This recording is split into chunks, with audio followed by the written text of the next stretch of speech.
কি সুন্দর আবহাওয়া, মনে হচ্ছে বৃষ্টি হবে। বৃষ্টির দিনে বৃষ্টি হবে, এটাই তো স্বাভাবিক।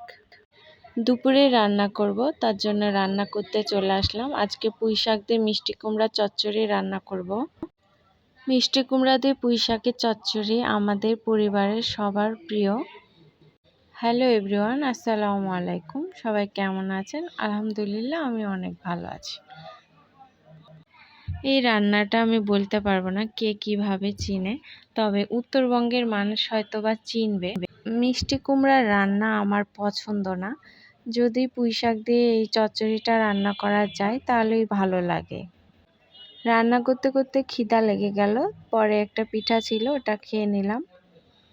মেয়ে মানুষের জীবনটাই কেটে যায় রান্নাঘরে, আর রান্নাঘরটা পরিষ্কার পরিচ্ছন্ন রাখলে মনও ভালো থাকে।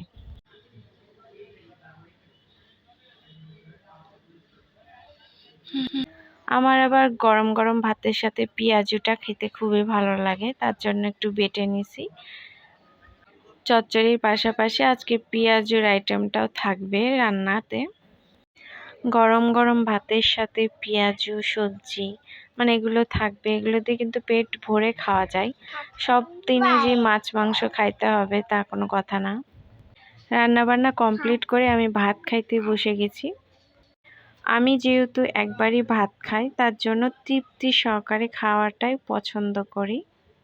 আজকে দুপুরের খাবারটা আমার কাছে বেশ ভালো লেগেছে, আলহামদুলিল্লাহ।